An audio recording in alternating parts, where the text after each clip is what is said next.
नमस्कार, मैं डॉक्टर कलिका। आप सबका भरपूर स्वागत है। हाल ही में मैं शिवानी से मिली। उसके घर गई थी, काफी सालों बाद मेरी पुरानी दोस्त है, बचपन की दोस्त कहिए ना। उसके घर गई तो उसकी 2 प्यारी बेटियों से भी मिली। और वहाँ और खुशी की बात थी कि उसकी मम्मी भी आई हुई थी, सुधा आंटी। उनसे भी मेरी बात हुई। जब इतने सालों से पुराने दोस्तों से मिलते हैं तो खुशी कुछ और ही होती है। पर उनके घर में वातावरण थोड़ा सा अलग था। हर कोई एक दूसरे से इंग्लिश में बात कर रहा था।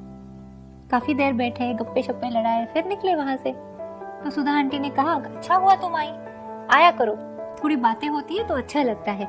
1 महीने से हूँ यहाँ, आज कितने दिनों बाद ऐसी बात हुई है। तो मुझे थोड़ा सा आश्चर्य लगा।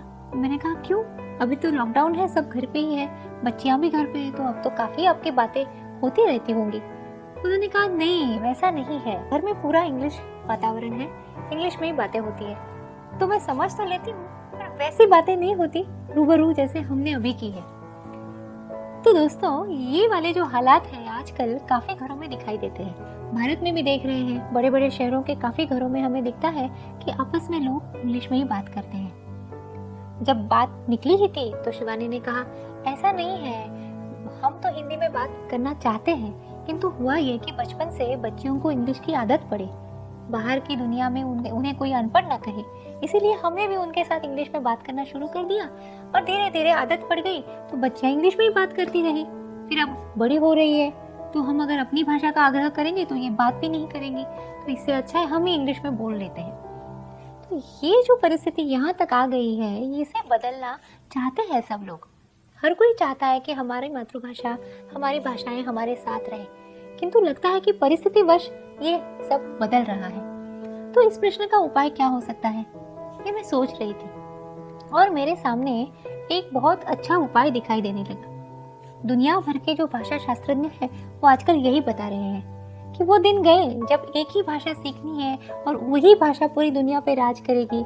अब दिन ये है कि हमें और ज्यादा भाषाएं सीखने की आवश्यकता है, यह वो बता रहे हैं। जिसे बाइलिंगुअल एजुकेशन या मल्टीलिंगुअल एजुकेशन, मतलब 2 या 2 से ज्यादा भाषाएं। अब इस पे रिसर्च काफी हुआ है। मतलब एक रिसर्च छोटे बच्चों के साथ किया गया जो 5 साल से भी छोटे हैं। इन बच्चों में 2 गट किए गए। एक है जो एक ही भाषा सुनते आए हैं, एक ही भाषा बोलते आए हैं, और दूसरा जो गट था वहाँ पे बच्चे 2 या 2 से ज्यादा भाषाएं सुन भी रहे हैं जन्म से और बोल भी रहे हैं। तो इन बच्चों में देखा गया कि इनके ब्रेन का जो ग्रे मैटर है वो ज्यादा है, इनकी जो प्रॉब्लम सॉल्विंग की क्षमता है वो भी ज्यादा है, इनका जो प्री फ्रंटल लोब डेवलपमेंट है ये भी अच्छा हो रहा है, मतलब दिमाग चुस्त है। अब यहाँ पे और एक रिसर्च हुआ जहाँ पे ओल्ड एज होम में फ्लोरिडा में ये रिसर्च किया गया, जहाँ पे 2 भाषा या 2 से ज्यादा भाषाएं जानते हैं उनमें अल्जाइमर होने की शक्यताएं बहुत कम होती है, और जो एक ही भाषा सीखते हैं उनकी जो दिमाग की परिस्थिति है वहाँ पे उन्हें डिमेंशिया, अल्जाइमर, इस तरह के विकार जल्दी हो जाते हैं। तो देखिए, अगर ब्रेन को हमारे चुस्त रखना है, उसे सक्षम रखना है, तो जितना हम सीखेंगे नए नए उतना इसका फायदा होता है। सबसे बड़ा फायदा ये है कि ब्रेन की जो न्यूरोप्लास्टिसिटी है वो बढ़ती है। तो इसमें क्या होता है, 2 न्यूरॉन्स जब एक दूसरे से जुड़ने लगते हैं तो वहाँ बीच में उनके पाथवेज बनते हैं और इससे बच्चों की स्मरण शक्ति, ग्रहण शक्ति बढ़ती है। तो अगर इतने फायदे हैं तो ये तो हो ही गया कि हमें यहाँ पे घटाव नहीं करना है, हमें यहाँ जोड़ना है, माने सब्सट्रैक्शन नहीं, एडिशन करनी है। मतलब एक भाषा जो हमारी है इसे छोड़ के दूसरी पकड़ने की आवश्यकता नहीं है, हमारी भाषा को पकड़ के दूसरी भाषा भी निपुणता से सीखना, यह है आगे की दौर का जो एक तरीका रहने वाला है। जैसे भारतीय संस्कृति बहुत प्राचीन है, हजारों सालों से आई हुई है, तो यहाँ पे जो दार्शनिक विचार हुए हैं वह भाषा के साथ सहज ही आ जाते हैं। उदाहरण के तौर पे एक शब्द है आत्मा। अगर इस शब्द का अंग्रेजी में हमें भाषांतर करना है तो किया जाता है सोल, पर यह सही ट्रांसलेशन या सही भाषांतर नहीं है। आत्मा यह संकल्पना भारतीय दर्शन से आई हुई है और इसका अर्थ अलग है, और सोल इस शब्द का अर्थ अलग है। वैसे ही प्रसन्नता, अब इस शब्द को आप कहेंगे कि हैप्पीनेस, तो हैप्पीनेस अलग होता है, प्रसन्नता अलग संकल्पना है। जो अंदर से आती है उसे प्रसन्नता कहते हैं। वह भावना जो किसी बाहरी चीज पे निर्भर नहीं है उसे प्रसन्नता कहते हैं। तो 2 भाषाओं में भाषांतर जब करते हैं तो 100% संकल्पनाएं भाषांतरित नहीं हो पाती। तो जब हम किसी भाषा को छोड़ देते हैं तो उसके साथ उसके विचार, पूरी संस्कृति वह भी लुप्त होने लगती है। अब बात निकली है तो हम भारतीयों के लिए बहुत आसान है, क्योंकि हमारी मातृभाषा एक है, फिर राष्ट्रभाषा है और इंग्लिश है। यही 3 भाषाएं हो गई है। तो हम तो बाइलिंगुअल या मल्टीलिंगुअल हमारी संस्कृति से ही है। अगर हम दक्षिण में जाते हैं तो लोग काफी सारी भाषाएं जानते हैं।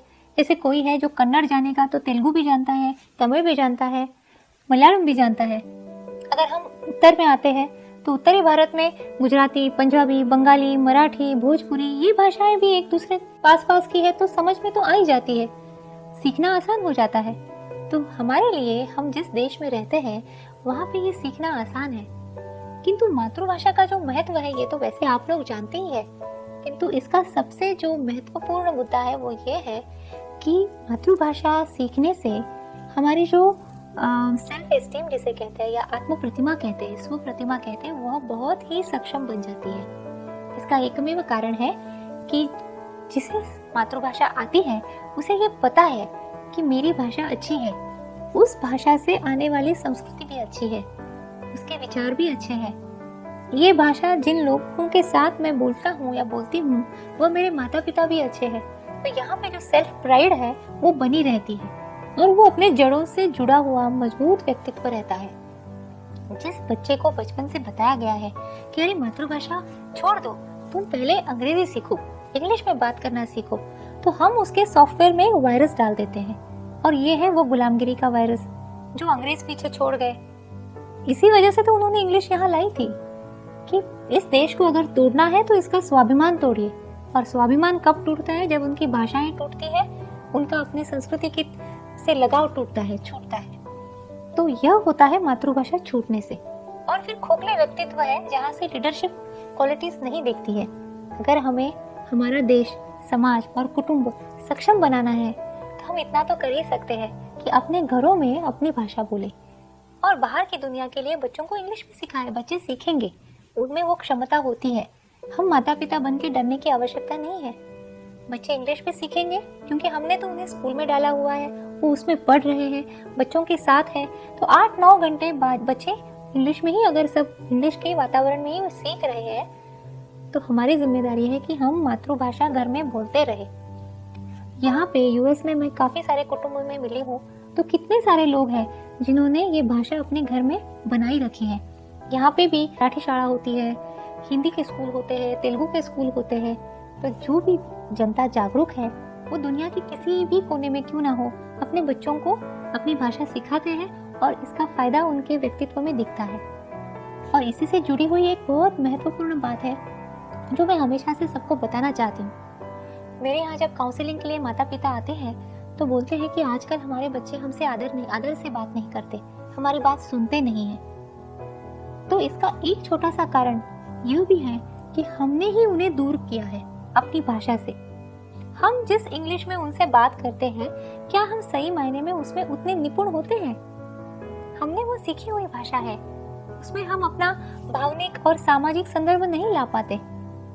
मर्यादित भाषा में ही बच्चों से बोल रहे हैं, बच्चे उसे सीख रहे हैं। फिर जब बच्चे अच्छे स्कूलों में हम डालते हैं, पूरी जिंदगी मेहनत करके उनकी फीस भरते हैं, फिर बच्चे बड़े होने लगते हैं, बच्चों को लगता है अरे मेरे मम्मी डैडी तो ऐसी इंग्लिश बोल ही नहीं सकते, तो इनसे तो मैं ही ज्यादा होशियार हूँ, मेरी टीचर से ज्यादा होशियार है। तो वो रिस्पेक्ट वहाँ कम होने लगता है। यहाँ पे जरूरी ये है कि अगर मातृभाषा घर में बोली जा रही है तो बच्चों के मन में आदर रहता है, क्योंकि फिर वो सही मायने में अपने माता पिता को समझने लगते हैं, संस्कृति को समझने लगते हैं। और जहाँ पे परिचय है वहाँ पे प्रेम है, आदर है।